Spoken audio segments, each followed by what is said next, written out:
Havendo quórum regimental, em nome de Deus, declaro aberta a sessão ordinária do programa Parlamento Jovem.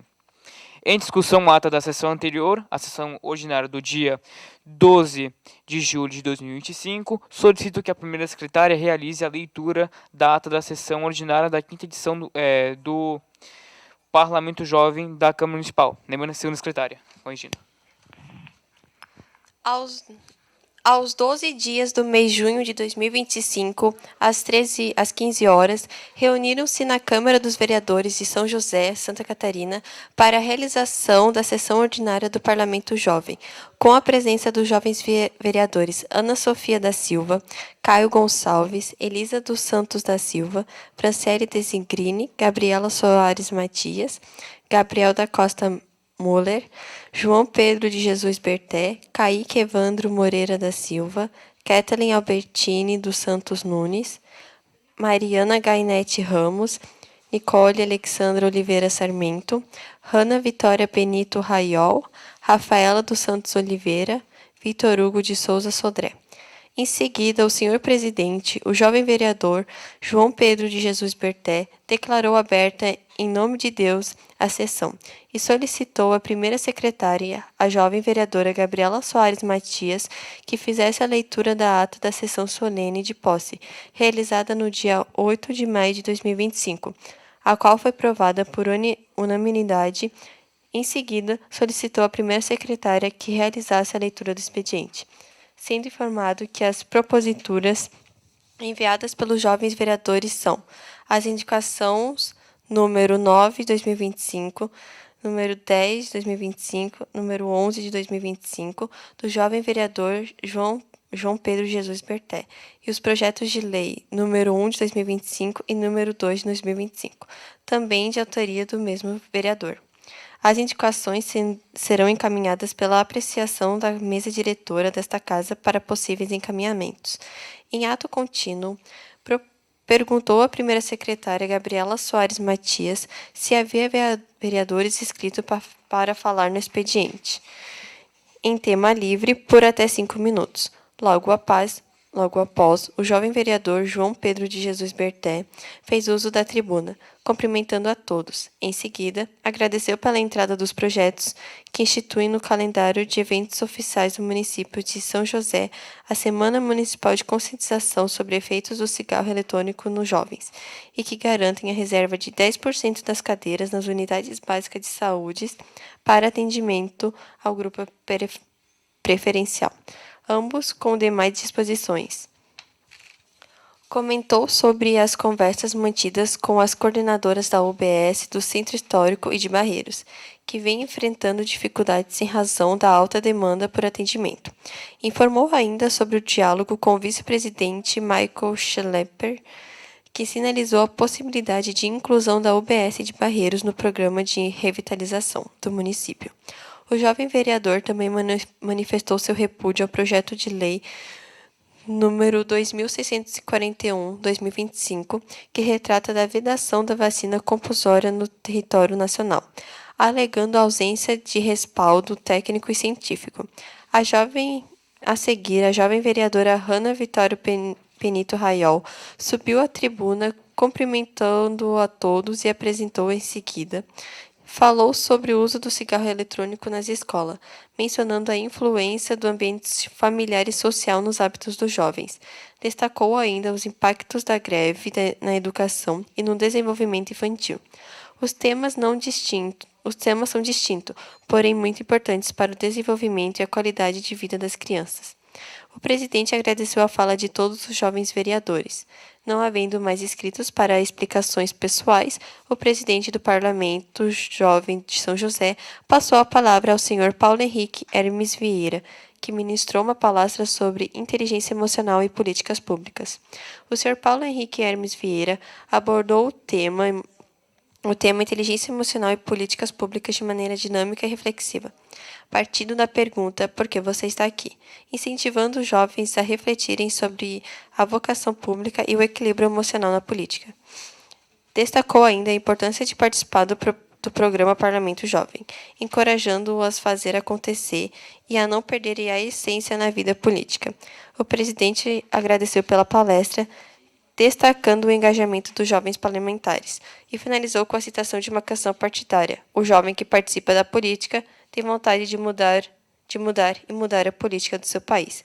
Também mencionou o trecho de uma música, Rock da Liberdade, de Rui Veloso.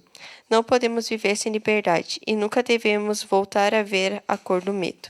Não havendo nada mais a tratar, declaro encerrada em nome de Deus a presente sessão e convoco a próxima para dia 8 de julho de 2025, às 15 horas.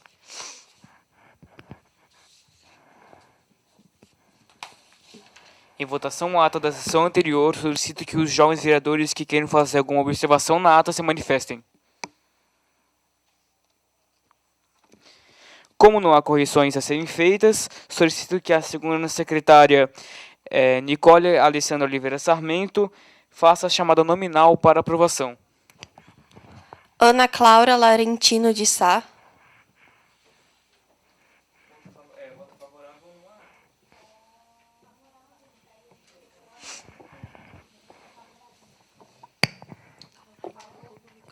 A favor. Ana Sofia da Silva. Favorável. Elisa dos Santos da Silva. Favorável. Franciele Desingrini. A favor. Gabriela Soares Matias. Favorável. João Pedro de Jesus Berté. Favorável. Kaique Evandro Moreira da Silva. Favorável. Nicole Alexandre Oliveira Sarmento. Favorável. Victor Hugo de Souza Sodré. Favorável.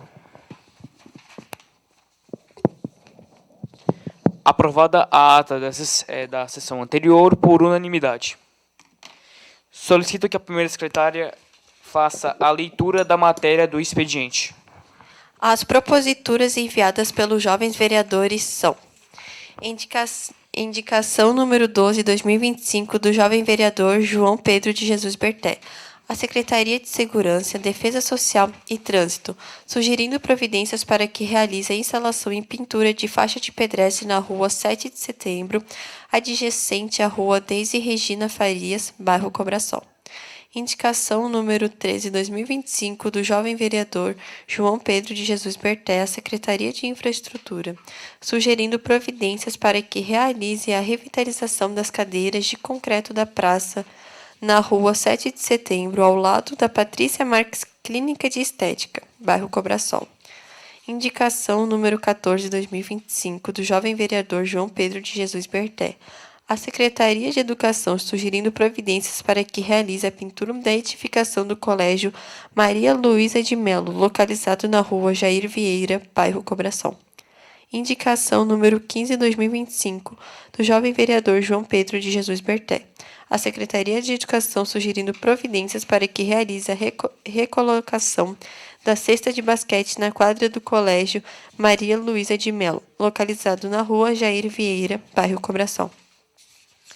Indicação número 16/2025 do jovem vereador João Pedro de Jesus Berté, a Secretaria do Esporte e Lazer, sugerindo providências para que realize a manutenção das traves da Praça Eugênio Railino Coerich, bairro Cobração.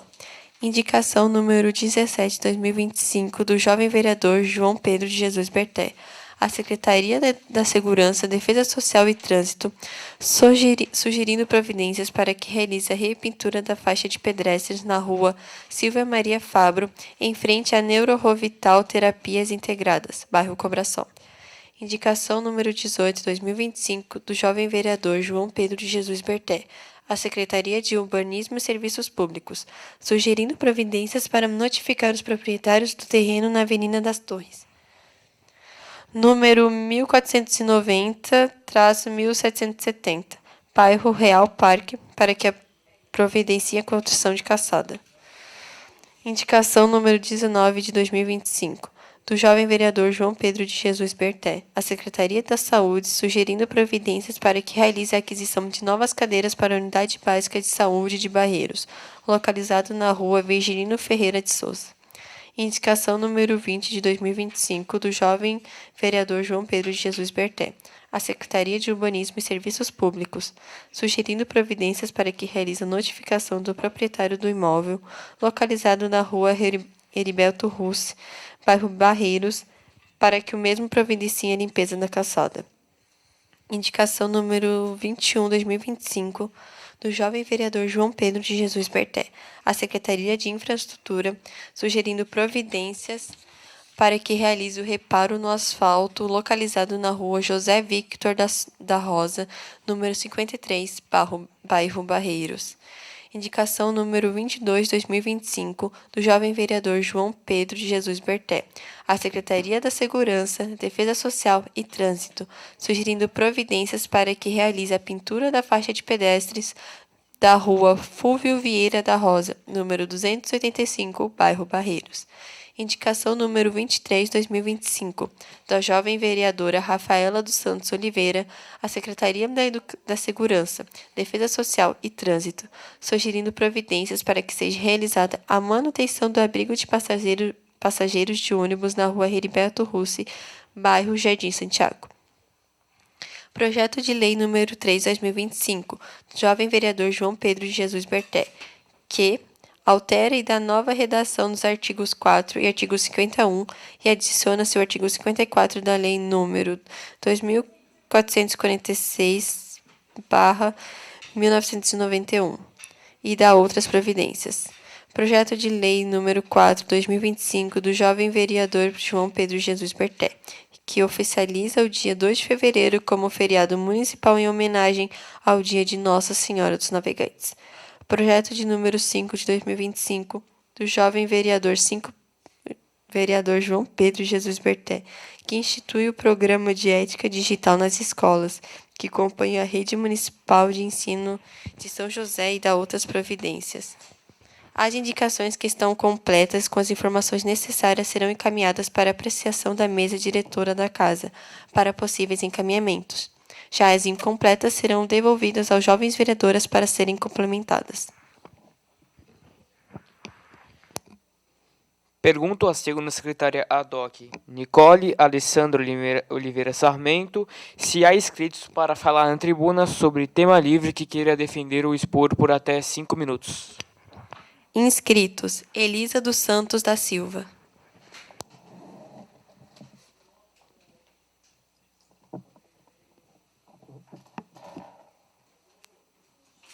Boa tarde a todos. Cumprimento a mesa diretora, ao presidente e a todos os vereadores. Eu quero começar para defender o meu tema. Eu peguei um tema sobre acessibilidade, que é um tema que ocorre bem, principalmente na minha escola. A minha escola é uma escola do Sem Jardim Solemar, é uma escola de uma qualidade bem boa, porém não tem aquele acesso para aqueles alunos que têm mobilidade reduzida. Por isso que eu trouxe aqui. Para o aluno ter um ensino de boa qualidade, ela precisa de uma adaptação da unidade de ensino. Uma escola que seja perto da sua comunidade, onde você pode estudar e realizar atividades, porque logo para frente a criança vai desfrutar o que fez durante os anos letivos. Mas se a criança não tiver condição ou mobilidade reduzida, é preciso ter atenção, ter um olhar diferenciado, e ela precisa se adequar ao espaço. Então, eu acho bem importante. Então, eu solicito que, principalmente na minha escola, e também, se a de vocês também não ter essa disponibilidade, esse acesso para o aluno ter, construções de rampas, principalmente para pessoas que têm mobilidade nas pernas.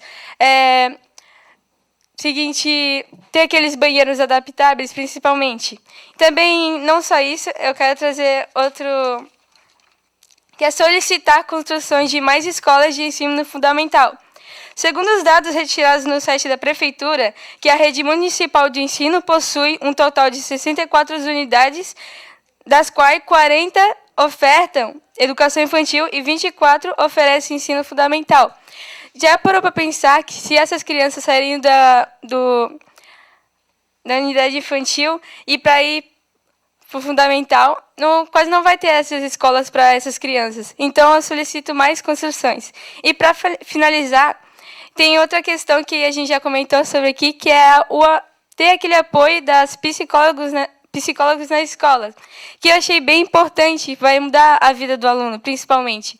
Que também, além dessas indicações, eu fiquei pensando, eu também conversei com meus professores, né? Eles até que chegaram naquela conclusão que ter um psicólogo na escola é realmente bom, vai mudar realmente.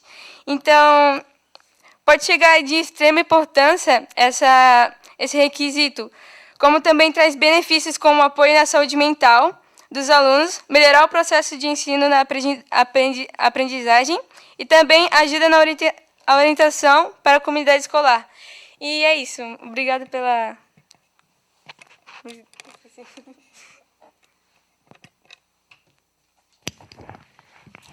Obrigada, Elisa, pela fala. O próximo inscrito é João Pedro de Jesus Berté. Solicito que a vice-presidente Gabriela Soares Matias assume o posto de presidente durante algum tempo, durante a minha fala.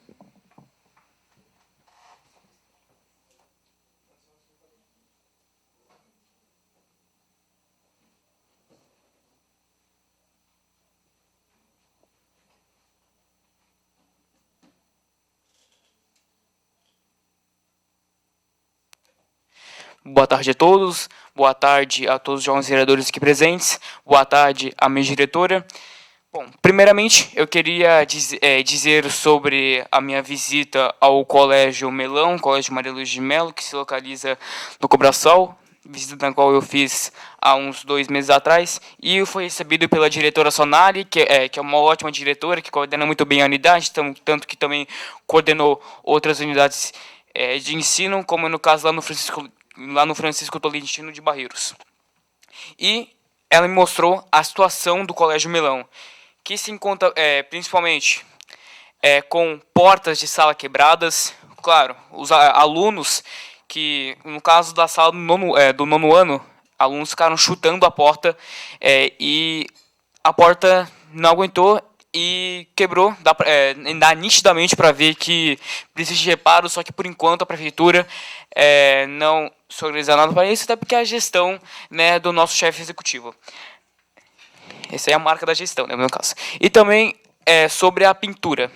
O colégio ele demonstra bastante falta de pintura, dá um ar de ser um colégio velho, dá o ar de ser um colégio que não garante uma segurança para o aluno, nem para os professores, nem para os funcionários, e por isso necessita-se de uma repintura.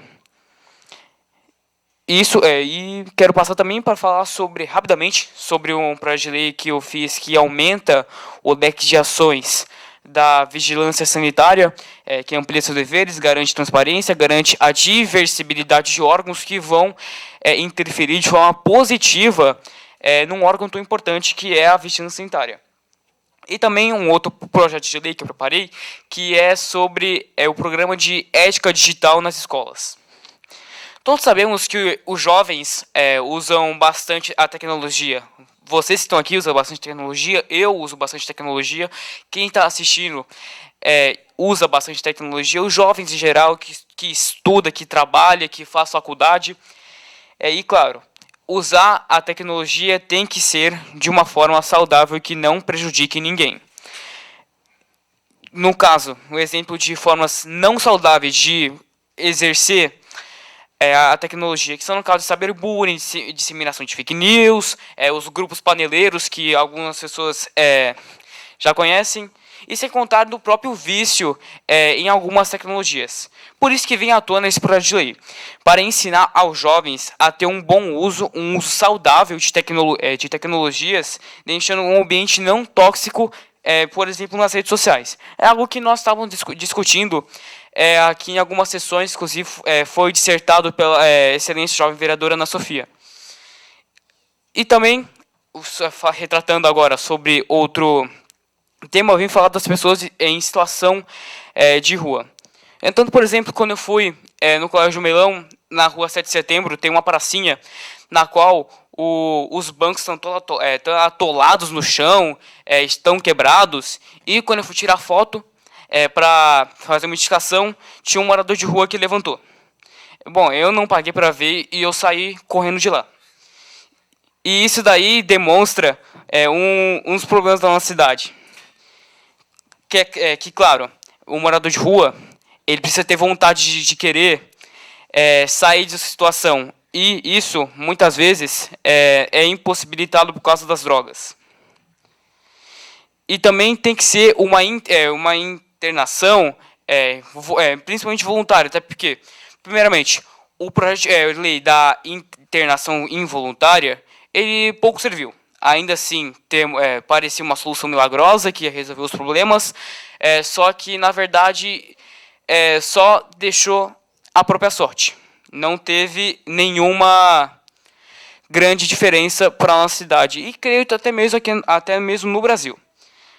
E muitos moradores de rua ficam na rua por causa das drogas, o que faz que, claro, o município ele vai lá, ele entrevista e vê se quer se internar ou não. E claro, isso daí é da decisão dele, está na Constituição. E também que a Guarda Municipal deve interrogar os ex-usuários para saber da onde que vem a droga que ele consumiu, e assim cortar o mal pela raiz para nenhum, além do morador de rua, até mesmo o pessoal que tem sua casa própria, que tem uma vida boa e que fuma. Não importa maconha, heroína, qualquer tipo de droga.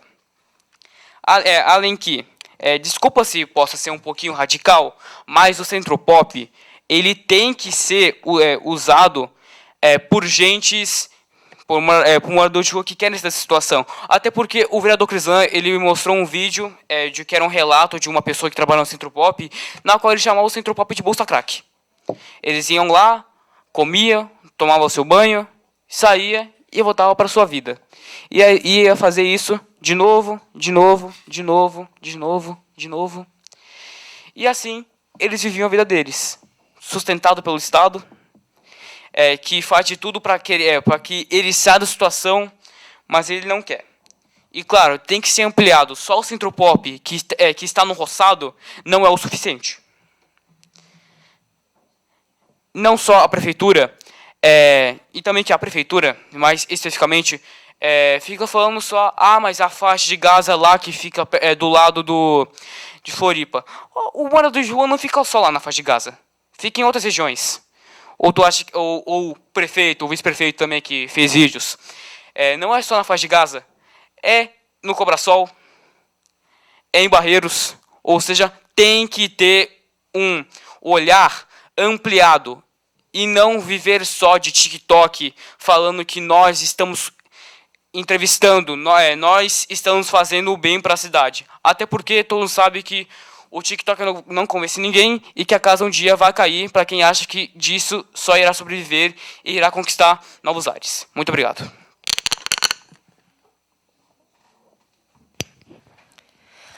Obrigado, presidente, pela fala. Vamos.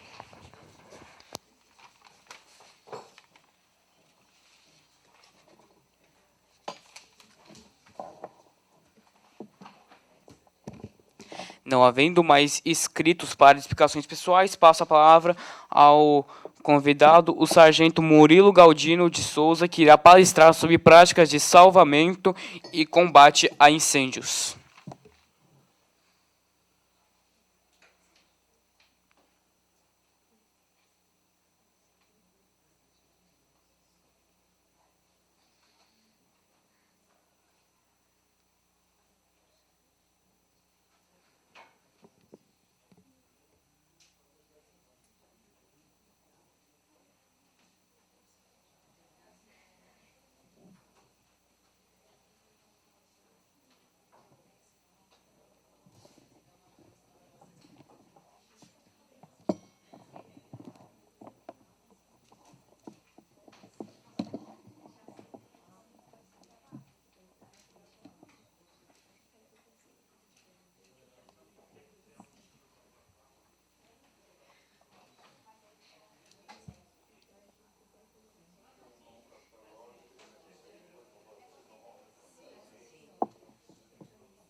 Boa tarde.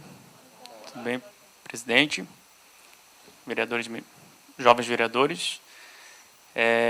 Vamos iniciar a nossa fala de hoje com uma introdução do que é o braço do Corpo de Bombeiro inserido na sociedade.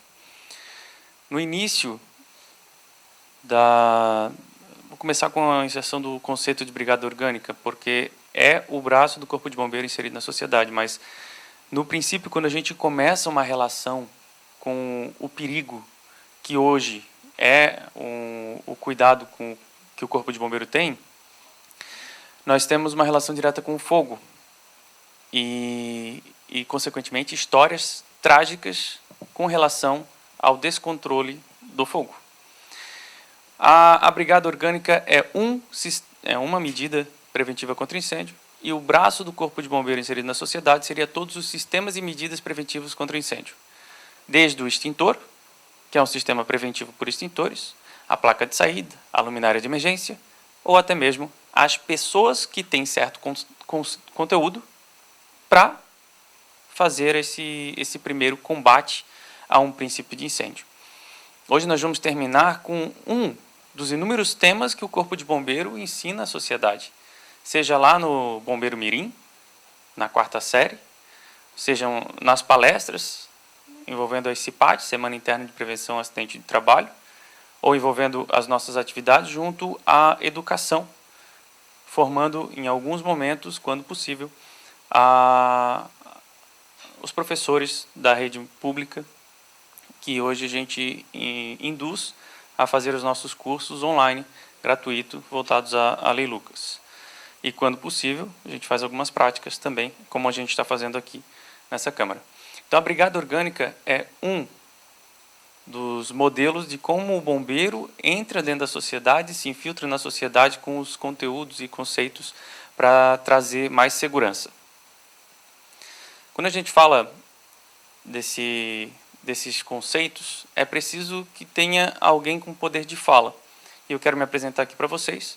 Sou Sargento Augusto, eu entrei no Corpo de Bombeiro aos meus 18 anos. E com 18 anos eu fui para o interior. Nesse interior, paguei um certo pedágio e 4 anos depois voltei para a região da Grande Florianópolis, onde comecei a lidar com a área do ensino.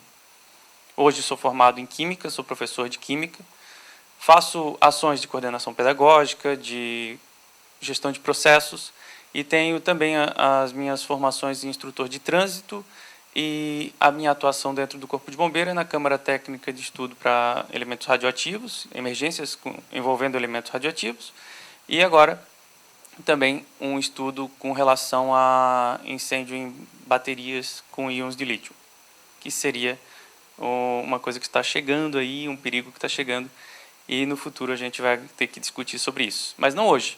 Hoje nós vamos falar sobre o fogo, como que ele gerou as primeiras unidades de atendimento à emergência e como que a gente atua agora diante da emergência, seja num cuidado com a segurança ou até mesmo numa atuação que ameaça a vida a curto prazo, que a gente vai atuar pontualmente no final dessa palestra. Veja que o fogo ele nem sempre foi uma ameaça. Ele já foi usado para proteção. Dentro das cavernas, na entrada da caverna, o ser humano usava como proteção para não entrar nenhum predador, para preparo de alimentos. Ele não foi descoberto, ele não foi inventado, e sim descoberto, controlado. E esse controle gerou outras vantagens, além disso.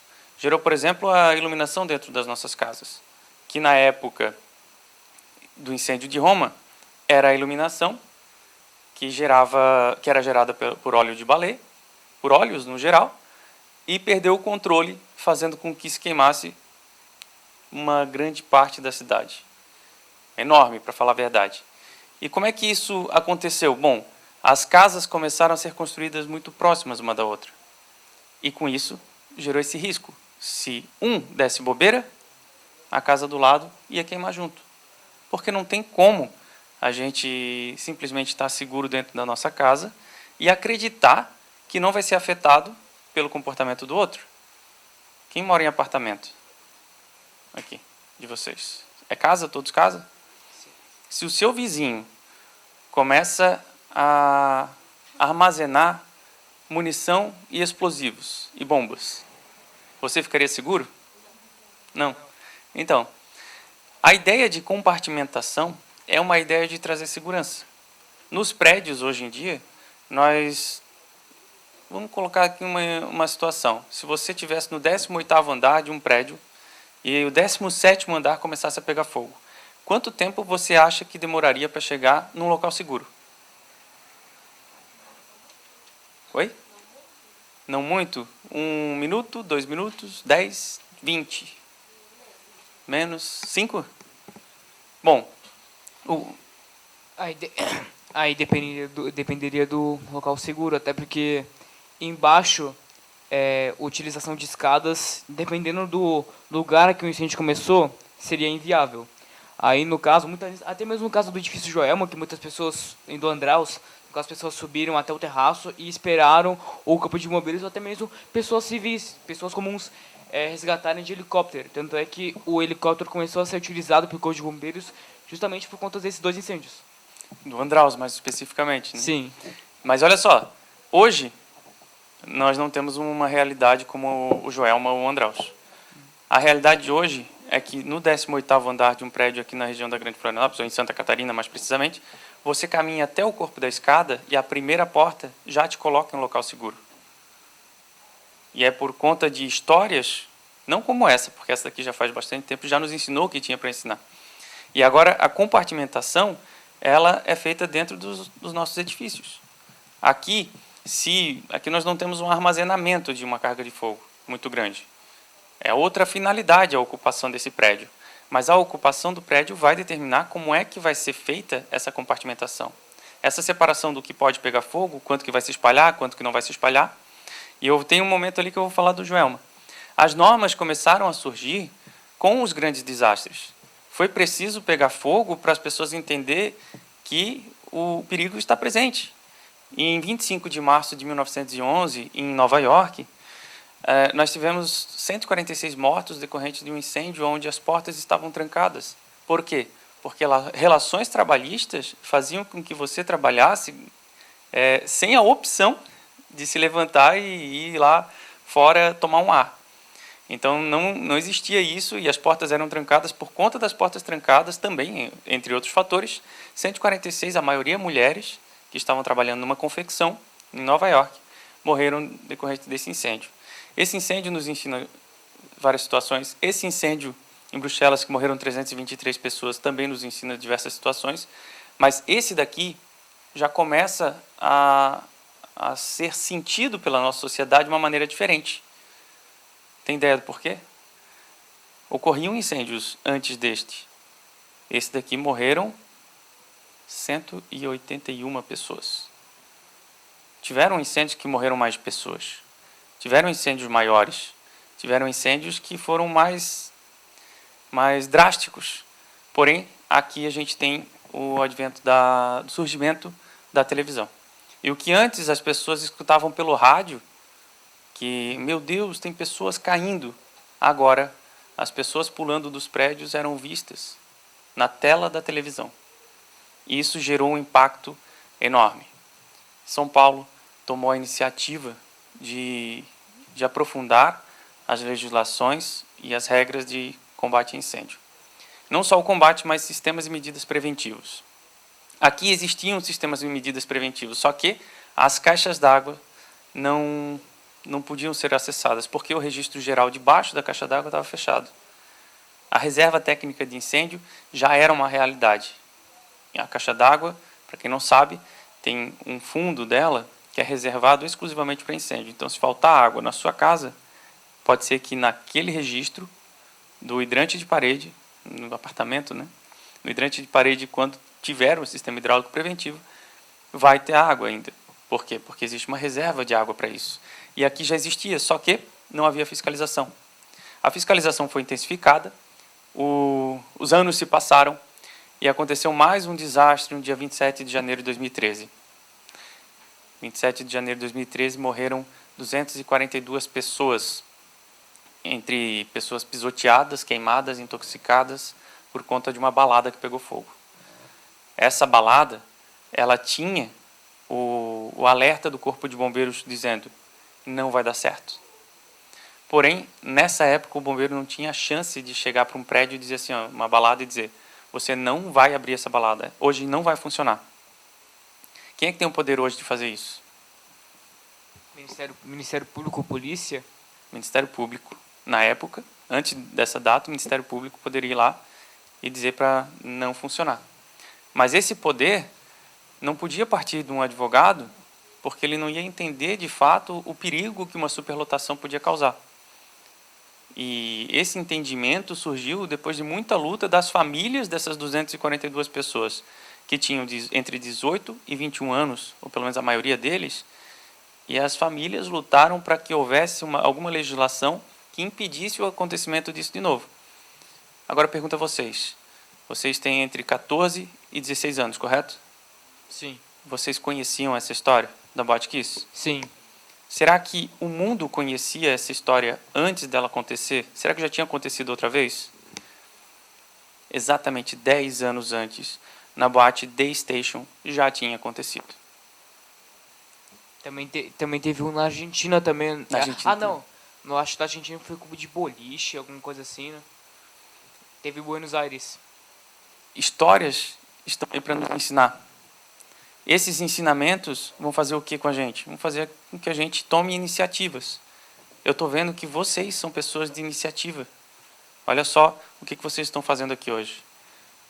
É um poder imenso que está sendo oferecido para vocês. O poder de tomar a iniciativa, de ir lá no executivo e dizer: olha, sugiro fazer isso porque aqui está errado. Eu percebi, eu vou lá e tomo uma iniciativa para tentar corrigir. E olhar para o nosso passado é uma forma de arrumar o nosso futuro. Olhar para o passado e verificar que, recentemente, em 2021, nós tivemos um incêndio desse tamanho, decorrente... Só o áudio do vídeo não vai passar não, né? É melhor que não passe. Tem os populares falando ali por volta. Não, tá, tudo bem. Esse pequeno incêndio aqui gerou a perda desse mercado inteiro.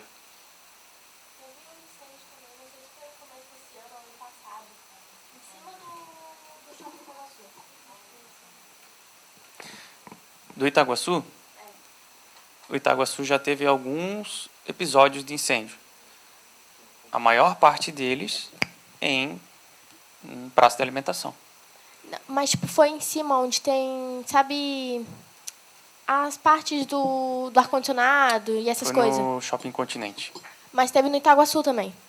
Na torre de refrigeração, Ah, eu não lembro. Não sei se era a torre de refrigeração, mas era em cima do shopping. na parte do ar-condicionado, bem em cima da laje do shopping, o mais recente que tivemos foi no Continente. Pode ter acontecido o outro anterior. Mas esse tipo de incêndio foi um incêndio com equipamento de solda, foi uma operação envolvendo uma operação não muito segura.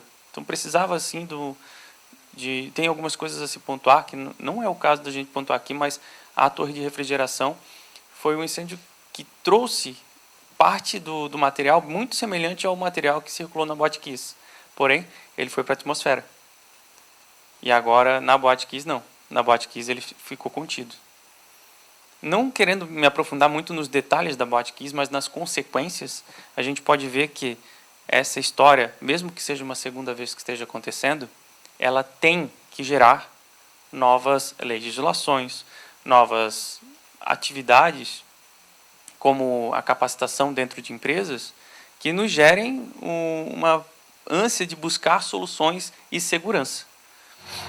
Então, esse pequeno incêndio, que eu não vou deixar agora por causa do áudio, que agora apareceu, esse daqui, tiveram vários em shoppings, vários mesmo.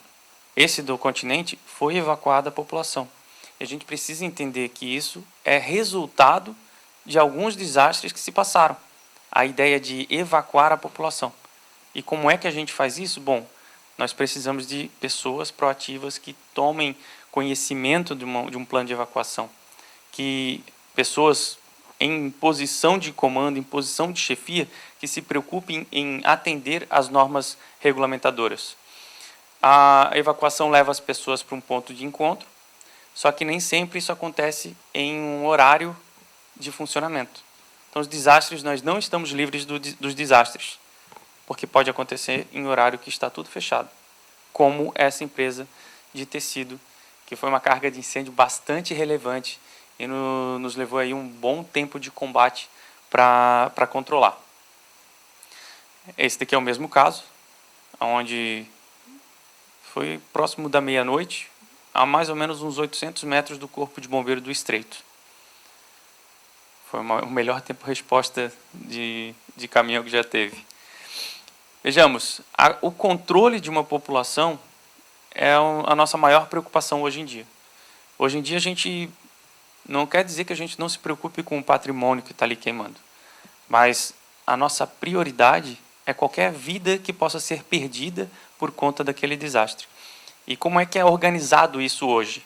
É organizado com uma brigada de incêndio, um pessoal capacitado trabalhando dentro desse espaço, em outras funções, e quando há o surgimento do incêndio, essa brigada vai se espalhar na edificação a fim de retirar todo mundo ali de dentro e levar para um ponto de encontro, formando o que se vê aqui. Ali em cima, uma área de aglomeração de pessoas, que até está um pouquinho próximo do prédio que não deveria, e as viaturas no entorno, o acesso de viatura, deixar com que as viaturas cheguem e consigam uma proximidade adequada para controlar aquele desastre que está acontecendo. O nome do documento que se faz é um plano de evacuação. E aí, dentro de um local com reunião de público, ali dá para chamar que tem reunião de público, mas nós estamos na porta para sair. Mas se aquilo ali tivesse cheio de pessoas e houvesse um incêndio aqui, nós teríamos que ter uma organização e calma suficiente para levar essas pessoas para fora. Assim, a gente diminui a probabilidade de um pisoteamento, com calma e tranquilidade, limita as consequências desse acidente, evita a perda de vidas humanas e de bens também, porque com a chegada do Corpo de Bombeiros, se a gente não tiver a garantia, por exemplo, de que não tem ninguém lá dentro, a gente pode entrar para combater um incêndio e preservar os bens. Quando a gente tem um alarme de incêndio tocando, se você não faz parte da brigada de incêndio, primeiro, faça parte da brigada de incêndio. Se tiver a oportunidade um dia, faça parte. Se você não faz parte da brigada de incêndio, ao ouvir um alarme, deve se levantar e sair imediatamente. Depois eu posso voltar para pegar o celular, o meu notebook, pode voltar enquanto a situação ainda não está controlada, mas o incêndio é lá do outro lado, eu posso voltar aqui? Não. Então, já que não pode voltar, lembre-se que você vai sair com calma. Então, olha para a sua mesa, olha para o seu local onde você está e leva o que você precisa levar. Bolsa, papagaio, tudo que você precisa levar, você vai levar naquele momento. Ouviu o alarme, saiu. Dentro de um ambiente de trabalho, de uma escola, ou seja lá o que você estiver fazendo dentro do edifício, pode ser que você esteja levando consigo clientes e visitantes. Você vai conduzir essas pessoas que estão sob sua responsabilidade. Ao sair, desligar a energia e fechar as portas. Olha só que legal. O fogo, ele pode pegar uma casa inteira. Se uma porta estiver fechada, aquele quarto será preservado. E eu digo isso com propriedade, porque eu entro dentro de incêndios e posso garantir para vocês, uma porta fechada pode salvar um cômodo inteiro. Então, a nossa ideia de preservação da vida e do patrimônio é seguir as técnicas para evitar que a gente tenha perdas. Se você tem um incêndio rolando e fecha todas as portas, o incêndio vai ficar contido. Nem que ele fique de castigo ali dentro daquele cômodo e atrase o suficiente para o Corpo de Bombeiro chegar e fazer a sua parte. Fechar janelas também. O fogo ele precisa de oxigênio para queimar. Então, se você deixa o oxigênio entrar, você alimenta esse fogo. Fechar as janelas e portas, claro, né, sem se colocar em situação de insegurança. Jamais. Fechar as janelas e portas é uma forma de conter e diminuir aquele incêndio. Não voltar para pegar nada, seguir com calma e lembrar que a saída de emergência é um local seguro. A saída de emergência é a rota daqui até a rua. É para ser um local seguro. Então você não vai se colocar em insegurança para chegar até o ambiente de fora. Elevador pode usar? Tem gente que utiliza? Tem. No edifício Joelma, 13 pessoas estavam dentro do elevador. As pessoas foram cozidas dentro do elevador. E há rumores que elas, inclusive, foram enterradas juntas, porque não foi possível separar. Então, é o túmulo dos 13 corpos que contém aquelas 13 pessoas dentro do elevador do edifício Joelma. Então, não se surpreendam se alguém tentar usar o elevador. Vocês vão ficar até tentados a utilizar. Se tiver 12 andares para descer de escada, ou se tiver 7 andares para subir de escada, como aconteceu recentemente não, já faz alguns anos, aqui no município de Palhoça. A gente teve que subir as escadas, 7 andares de EPI e EPR, que são aquelas roupas e mochilas com cilindro de ar respirável. E a gente subiu utilizando o ar respirável, sabe por quê? Porque alguém achou prudente deixar as portas corta-fogo abertas e calçadas, para que o bombeiro soubesse qual andar. Porém, o funcionamento da porta é para estar fechado. Então, a fumaça dentro daquele corredor tomou o corpo da escada e tomou o corpo inteiro da escada. A gente teve que subir desde o primeiro andar já utilizando o equipamento de proteção respiratória. Então, vejam só, o conhecimento pode salvar o apartamento ou até mesmo o prédio, porque o atraso que se deu ali comprometeu outros andares também. Sempre pela escada e pelo lado direito. Nunca utilizar o elevador e levar o pessoal até o ponto de encontro. Com isso, a gente torna seguro o ambiente para aquelas pessoas que estão convivendo com a gente. O que a gente faz de fato, sendo um braço do Corpo de Bombeiro lá na edificação? Nós temos o treinamento, temos uma posição de...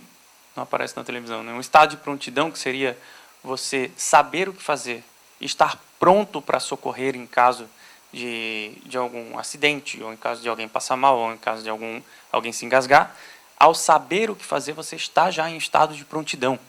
O treinamento, que é o que a gente vai fazer aqui ao final, pelo menos para um dos nossos assuntos, e o material, que são as mãos de vocês. Uma vez que acionado o estado de alerta, eu quero convidar vocês a aprender 3 perguntas que devemos fazer em uma situação de emergência. Essas 3 perguntas vão gerar uma análise da situação. Essa análise da situação é para garantir a sua segurança. As perguntas são: o que aconteceu? Até onde a situação pode evoluir? E o que eu posso fazer para controlar? O que aconteceu é para que você não coloque o seu impulso de correr em direção à emergência sem pensar antes. Se aquilo que aconteceu com aquela pessoa não pode acontecer com você também. Até onde a situação pode evoluir é realmente pensar: será que eu consigo sozinho resolver essa situação ou eu vou precisar de um socorro, de um serviço de emergência médica? E o que eu posso fazer para controlar? Às vezes é só ligar, mas eu ligo e também dou um suporte psicológico, que é atender essa pessoa, trazer calma para essa pessoa. Se houver emergência, eu preciso fazer esse recurso adicional chegar no local da emergência. E aqui eu não vou nem fazer pegadinha, eu só vou trazer já os números diretos. 190, todo mundo sabia que 190 era o número da polícia, certo? Sim. A Guarda Municipal? Não. 153. Sim. O Corpo de Bombeiros sabia o número? Sim. O SAMU? Sim. Sabe o que o Corpo de Bombeiro faz e o SAMU faz de diferente? Sim. A diferença é basicamente: o Corpo de Bombeiro é mais voltado para um trauma e o SAMU é mais voltado para um clínico. Trauma é problema de impacto, acidente, choque, impacto. E o clínico é um problema de doença, mais voltado para quem vai precisar de uma medicação. Quando a pessoa está inconsciente, e mesmo que seja de um choque, o SAMU também vai ser necessário. porque é muito provável que uma pessoa inconsciente decorrente de um acidente venha precisar ser entubado. E aí, o SAMU é quem vai trazer essa possibilidade. A PRF sabia o número? 191. E a Defesa Civil. Essa vocês sabiam. Defesa Civil, sim, né? Diz que sim, combina. E o celular de vocês está aí? Sim. O celular? Vocês sabem o que fazer se forem picados por uma cobra? Ou alguém tomar um produto desconhecido? Eu tenho um primo que ele tem epilepsia. Então, ele estava usando o thinner e pintando alguma coisa, usando o thinner para alguma coisa. E ele teve uma crise epilética. Depois da crise de epilepsia, uma convulsão, a gente fica grogue, sem saber de nada, sem saber onde é que está, o que está acontecendo. E ele, com um copo na mão, pegou e deu um gole no thinner. O que fazer? Isso é uma intoxicação. Uma crise ou uma picada de cobra, um inseto que fez uma picada e está infeccionando o seu braço. Vocês sabem o que fazer? Bom, sempre procurar o serviço de emergência médica pelos meios naturais como o 193, o 192 ou o hospital vai ser uma boa escolha. Mas se você está na dúvida e quer um atendimento diretamente para aquele assunto de intoxicação, esse 0800 aqui vai ser a solução. 0800 643 5252 é o Ciatox. Salvem no celular de vocês. Se eu estava num sítio uma vez e uma dos adolescentes presentes no sítio acordou com a boca inchada. Provavelmente uma aranha passou por cima e ele teve alguma reação. A gente não sabia o que era. E não tem como saber, não tinha nenhuma marca de picada nem nada. Ligamos para o Ciatox e o Ciatox fez as orientações de como a gente iria tratar aquela situação. Às vezes o caso simples pode ser resolvido de maneira simples também, se a gente souber o caminho a seguir. Depois a gente compartilha esse número para vocês ou um salva? Pode compartilhar. Tá. Vamos lá, tocar à frente. Os procedimentos necessários havendo emergência. Vamos lá. Se for incêndio, que é uma coisa que a gente não vai trazer prática hoje, é desligar a energia, desligar o gás, tirar todo mundo de dentro, não deixa ninguém voltar e fecha as portas para o fogo ficar trancadinho ali. Se tiver condições de usar um extintor de incêndio, nós vamos utilizar um extintor de incêndio. Mas lembra que é para princípios de incêndio. Em cima, há vítimas, primeiros socorros. E nós vamos tratar um assunto de primeiros socorros, que é a obstrução de vias aéreas por corpo estranho, o ovácio, o engasgo. Os primeiros socorros, pela Cruz Vermelha Internacional, é definido como aquela ação inicial antes do socorro chegar. Nós vamos ter 3 atos. São estabilizar a vítima, não deixa ela se mexer. Evitar o agravamento. Não deixa ninguém fazer o que não é para fazer. O que não é para fazer? Passar pasta de dente em cima de uma hemorragia? Jogar café? Pode fazer isso? Não. Mas se tem placa, tem história. Eu já cheguei em cenários que a pessoa passou a roçadeira no braço, ligada, e cheguei lá, estava cheio de café. Não, mas era para conter a hemorragia. A limpeza desse ferimento vai ser muito mais complexa. Inclusive, a limpeza dentro do hospital vai ser complexa. A cicatrização vai ser complexa. Então, a ideia de uma hemorragia seria conter com a mão, direto. Sempre que tiver luvas, utilizem as luvas. Agora, se for em vocês mesmos, pressionar com a mão é o primeiro passo para se conter uma hemorragia. Não gosta de sangue? Mas se for em você mesmo, o que você vai fazer? Pressionar. Pressionar. Né? A ideia que eu trago aqui é que vocês não são Grey's Anatomy. Eu não sou também o Grey's Anatomy. É para fazer primeiros socorros. É só um primeiro atendimento até os Grey's Anatomy chegar. Tá bom? Nesse caso que eu trouxe para vocês, é um caso de ovácie. O que é ovácie? É uma sigla de obstrução de vias aéreas por corpo estranho. Uma coisa que não é do seu corpo, está dentro das suas vias aéreas e isso está obstruindo a sua respiração. Você não consegue respirar porque tem um pedaço de carne, ou um brinquedo, ou alguma coisa que você está... A borracha da ponta do lápis. Quem é que morde a ponta do lápis aí? Ou já mordeu alguma vez? Quando estava estudando, pensando na questão 17 da prova de matemática e vem aquela borracha e puf, trancou. Esse é o nosso caso. E quando a gente fala dessa emergência, é uma emergência que ameaça a vida a curto prazo. Ou seja, se não agir logo, vai morrer. Então, vocês precisam aprender a agir logo. Como é que a gente age nesse caso? Se for leve, está passando um pouquinho de ar, a pessoa consegue tossir, eu digo assim, ó, incentivo a tosse vigorosamente. Pode tossir, tosse forte, mas tosse muito forte. E aí, nessa hora, eu incentivo a tosse e só dou suporte. Preciso chamar a emergência? Mas é leve, está passando. E aí?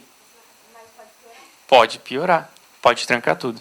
Então, a emergência tem que estar a caminho. Se acaso virar um caso grave, que não consegue nem tossir e nem falar, aí a gente já tem um problema dos grandes. Se a pessoa não respira, logo, logo ela já vai ficar inconsciente, já vai parar a respiração, logo em seguida vai parar o coração, e se não fizer nada, vai morrer. Então, eu preciso atuar nessa hora e aguardar o socorro chegar enquanto eu atuo. O socorro já é para estar vindo. A Cruz Vermelha Internacional, ela aponta uma solução. Eu tenho que escolher 2 das 3 possíveis técnicas. Então, eu vou mais aqui para apontar. A tapotagem, nós vamos aprender e nós vamos fazer. A manobra subdiafragmática, a compressão abaixo do diafragma, e a compressão torácica, que seria deitar a pessoa no chão e realmente fazer a compressão torácica. Não é objeto de estudo nosso. Mas olha só, por que escolher 2 das 3 possíveis técnicas? Eu consigo fazer uma manobra subdiafragmática em um paciente de 230 quilos e com uma circunferência enorme? Qual é a altura? Tu é o mais alto, né? Qual é a tua altura? 1,83. Meu Deus. 1,83? Tirando ele? Não, acho que também não consegue, né? 230 quilos é um paciente bastante grande. E realmente não dá. Então a gente tem que realmente ressignificar isso para um outro tipo de solução. Uma paciente gestante, será que a gente consegue empurrar debaixo do diafragma? Não. Não consegue. Vamos para a compressão torácica. Se ela não tiver paciência para deitar enquanto está engasgada, pode ser inclusive por trás aqui, mas em cima do tórax. Não vamos dar conta de fazer do outro jeito. Lactente, para a American Heart Association, é um bebê de 0 até 1 ano de idade. Não tem como fazer também manobra subdiafragmática. Bebê de colo vai ser tapotagem e compressão torácica. Mesmo a criança, mesmo o adulto, vai existir a tapotagem. Nós vamos dar uma chance do menos complexo e depois vamos apelar para o mais complexo. Nessa hora aqui de apelar para o mais complexo é a hora da gente fazer a nossa simulação. Escolhemos as técnicas e se a pessoa ficar inconsciente, aí sim vai ser a compressão torácica.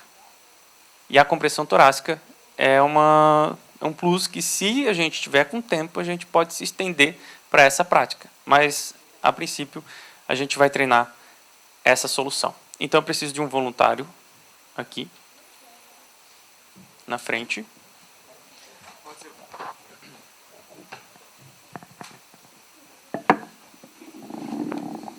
Vamos pedir 2 voluntários, porque como tem microfone, agora eu vou ter que ficar segurando o microfone.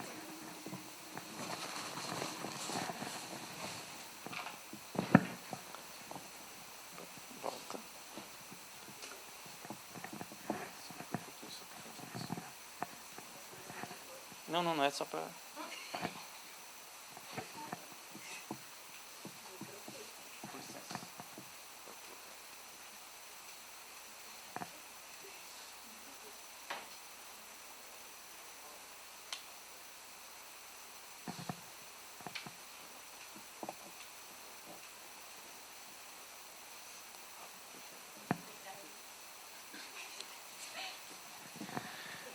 Eu vou te explicar e tu vai fazer, depois a gente faz bem didático. A repetição faz parte da didática, tá? Vamos lá. Ele comeu um Cheetos aqui, foi pro lado errado e se engasgou. Como é que uma pessoa engasgada fica? Normalmente leva as duas mãos no pescoço. Pode virar para eles lá assim. O que eu preciso para atender alguém? Eu preciso que essa pessoa concorde com esse atendimento. Existe o consentimento nessa hora. Mesmo que ele esteja completamente engasgado, não consiga tossir, eu não vou chegar do nada e vou fazer a manobra. Então, o que você vai fazer? Você vai se aproximar dele e vai perguntar: você está engasgado, posso te ajudar? Já faz as duas perguntas de uma vez só, que é uma resposta. Geralmente é sim. Até hoje, eu não me lembro de terem dito: não, não me ajuda não, eu estou bem aqui. Então, vamos lá. Está engasgado, posso te ajudar? Essa é a resposta dele, vai dizer para ti o quê? Se é leve ou se é grave. Se passar ar, ele vai dizer: pode. Ou vai tossir. E aí você vai fazer o quê? Incentivar a tosse vigorosa.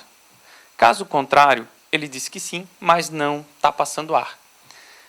Você pede para ele se inclinar um pouquinho para frente. Pode virar para ele lá. Se inclina um pouco para frente. Não é hora de vocês dizer assim, ó, por obséquio, queira se inclinar 15 graus para frente, meu querido amigo. Não. Inclina. Apoia o outro ombro. Porque se eu bater aqui um tapa nas costas sem apoiar o outro ombro, ele vai para o chão. Então, apoia. E, ó, 1, 2, 3, 4, 5. Não saiu. Apesar da tentativa, não saiu. Você vai aplicar esses 5 tapas nas costas. Aonde que fica o tapa? Entre as escápulas. Agora fica de costa para o pessoal lá. Isso daqui é uma escápula, é um osso laminar. E aqui tem outras escápulas. Entre as escápulas vai ser o tapa, com a mão bem aberta. Tem interesse em fazer assim, fazer assim? Não. É pegar a sua mão na maior área possível, pegar bastante área e transferir a energia do tapa para a caixa torácica. Pode virar de volta para nós. Só que o problema é que não resolveu. Como é que eu vou fazer agora? Eu vou fazer a manobra subdiafragmática. Lembra que a gente escolheu 2 das 3 possíveis técnicas, né? Um passinho para frente, por gentileza. Eu vou colocar a minha perna mais forte entre as pernas do paciente. Pode abrir as pernas um pouco. As 2 mãos vão por baixo da axila. Imagina que minha outra mão está do outro lado, tá? Procuro aqui, com o dedo mínimo, o umbigo. Fecho a mão, deixando o dedo mínimo lá. E só gira a mão para cima. Tá bom? E agora eu vou precisar que tu segure aqui. A minha mão abraça a mão que está fechada. Faço o movimento para dentro e para cima. Vou apertar, tá? Sim. Olha ali, ó. Saiu. Tá melhor? Muito melhor. Saiu. Próxima vez vamos comer com mais calma? Claro. Escolheu o salgadinho. O que acontece? Muita gente sabe disso. Bastante gente sabe disso. Mas pouca gente sabe que na hora de comer a gente não fica dando gargalhada, não fica rindo e... Beleza, e tem o churrasquinho, como é que faz? O tamanho da carne importa. A gente tem que pensar em prevenção também nesses casos, tá? A prevenção vem primeiro e depois, caso não teve, não preveniu, a gente vai atuar dessa forma. Então agora está na hora do jovem vereador Victor fazer o que a gente acabou de aprender no nosso presidente. Tá bom? Vamos centralizar lá. Oi? Já está ali, já está ali. Vamos centralizar, ficar bem lá. A posição universal do engasgado. Bota a mão no pescoço. A abordagem ela é lateral, tá? Você vem aqui pela lateral. Tá. Cutuca ele e já diz assim, ó, ei, posso te ajudar? Você está engasgado? Posso te ajudar? Tá engasgado? A abordagem continua lateral. Você pede para ele se inclinar. Apoia o ombro contra a lateral, o outro ombro. Essa mão aqui vem aqui para ele não cair para frente. E aplica, lembra que é um teste, um simulado. Ele não está engasgado de verdade, tá? Aplica 5 tapas entre as escápulas. Isso. Esses 5 tapas não resolveu? Dá até para perguntar para ele, né? Desengasgou? Tá melhor? Não, não tá. Parece que está passando um pouquinho de ar ainda. Então, se virou leve, o que a gente vai fazer? incentivar a tosse. E travou. Não deu. É grave, é para simular o grave. Então a gente vai se posicionar logo atrás do paciente. Perna mais forte entre as pernas do paciente. Os dois braços por baixo da axila. Busca o umbigo com o dedo mínimo. Isso. Fecha o resto da mão. Deixa e gira para cima só. Fazendo agora com a outra mão abraçando o punho que está cerrado.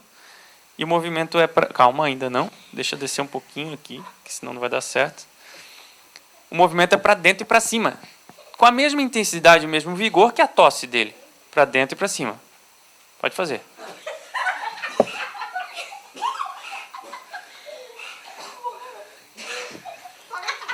Espera aí. Não esquece de pegar a tua barriga aqui, ó, tem que encostar nele mesmo. Tá? E vai. Tosse. Aê! Mais uma vida salva pelo jovem vereador Victor. Agora vem a proposta da gente fazer um rodízio aqui e todo mundo fazer. Vamos lá? Tem que tirar aqui. Vai tu. Eu? Vem. Vem. Tá com medo? Vem. Vamos fazer um rodízio considerando onde é que estava sentado. Tu que acabou de ser vítima, vai ser socorrista. E aí escolhe um ponto para começar. Já tem uma pessoa aqui.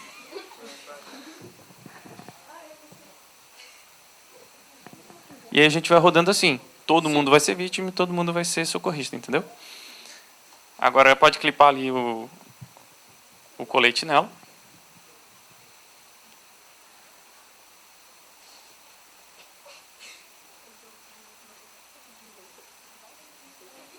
Tem que apertar.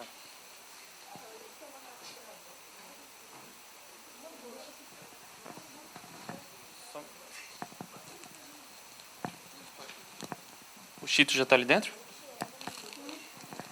Sim.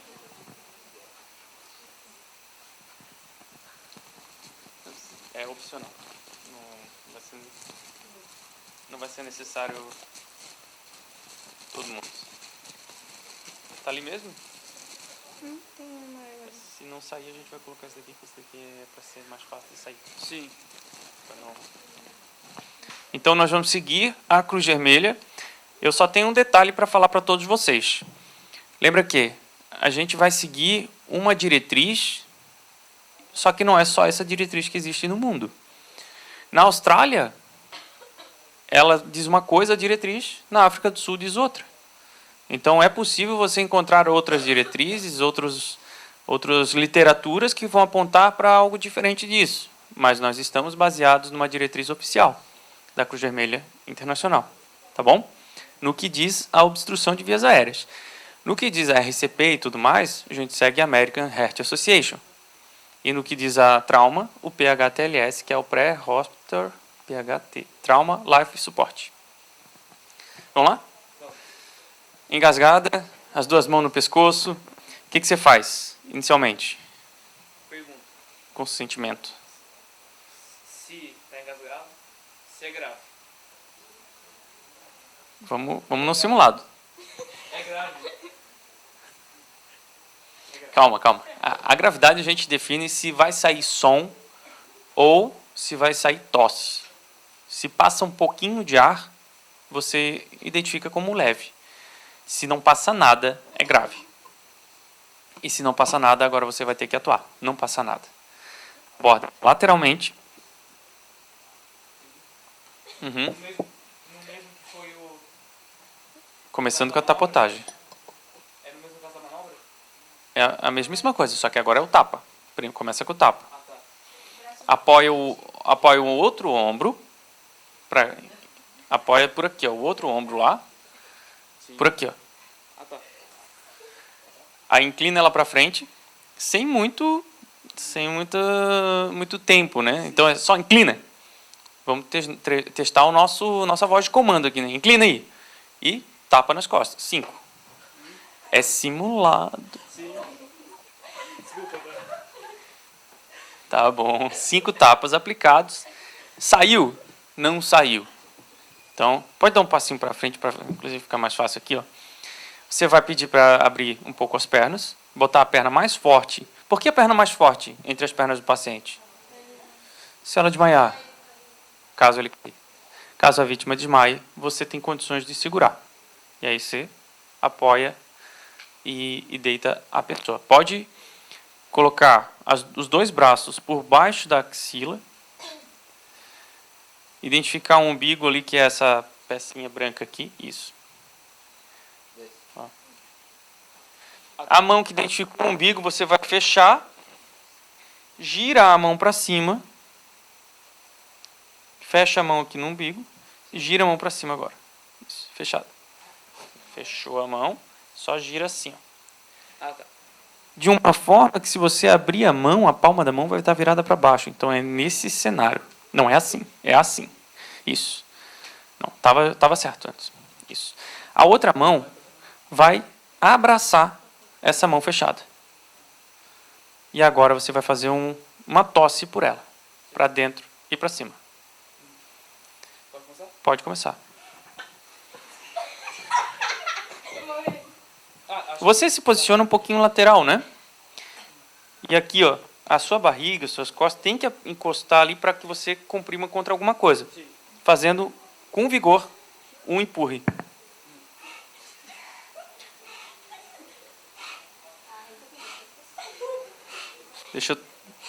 Já está saindo aqui, deixa eu trocar o... Vou botar o outro aqui. Pronto. Esse é de cheddar. É melhor. Vai, força.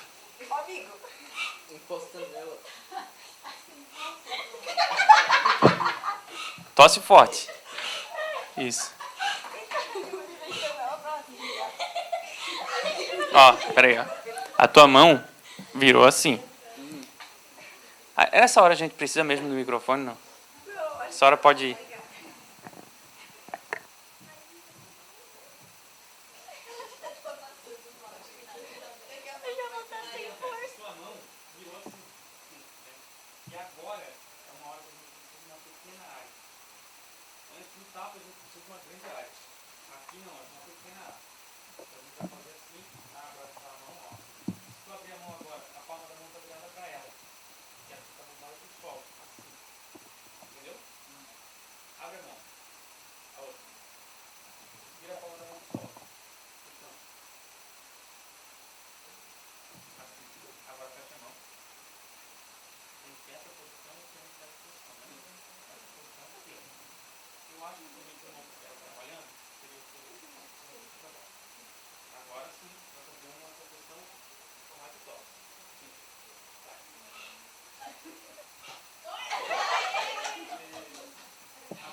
Vai, Ana.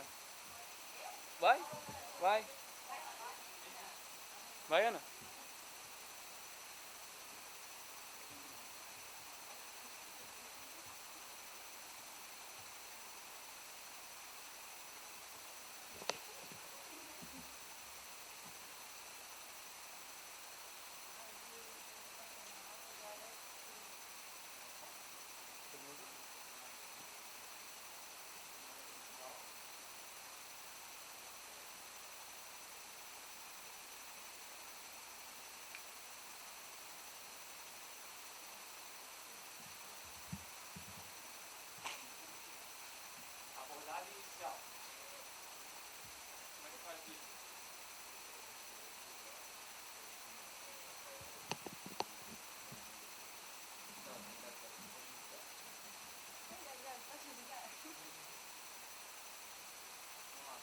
Agora, como é que ajuda?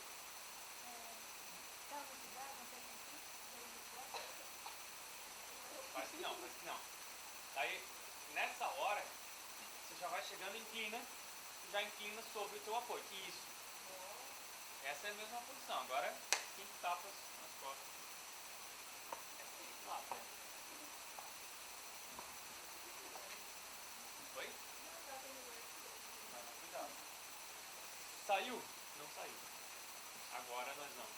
Duas mãos por baixo, perna nas costas, puxando para cima. Buscou o umbigo, girou a mão para cima.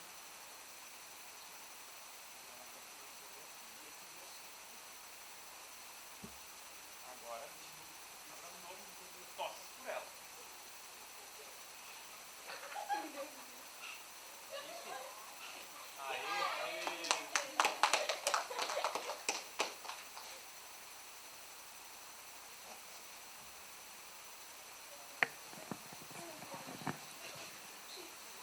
Então, essa atividade, ela pode ser feita em alguém que está sem o colete e está sem precisar da manobra?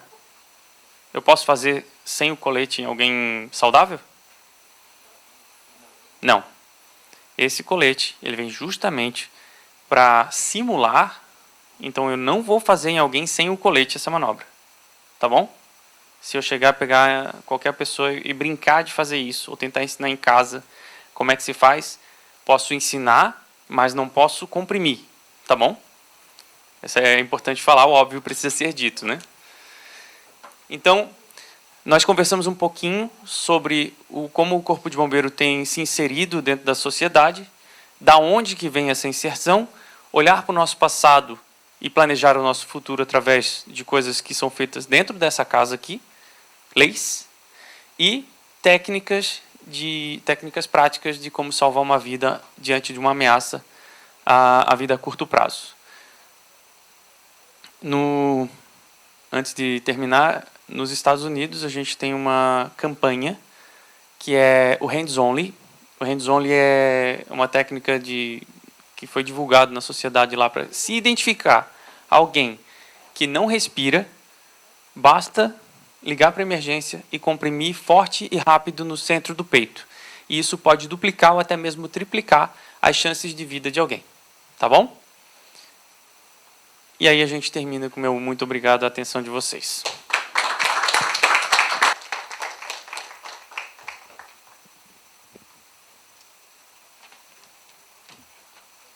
Agradeço a palestra do Sargento Murilo Augusto Gavino de Souza.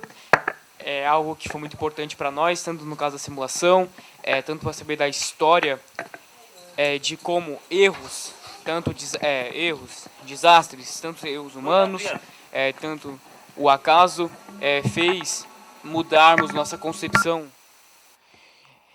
de como atuar em incêndios. E também como salvar uma vida. Claro, nem sempre é alguém especializado que tem que salvar a vida. Às vezes nós também podemos salvar uma vida e que é algo gratificante. Não havendo mais nada a tratar, declaro encerrada em nome de Deus a presente sessão e convoco a próxima para o dia 25 de setembro de 2025, às 15 horas.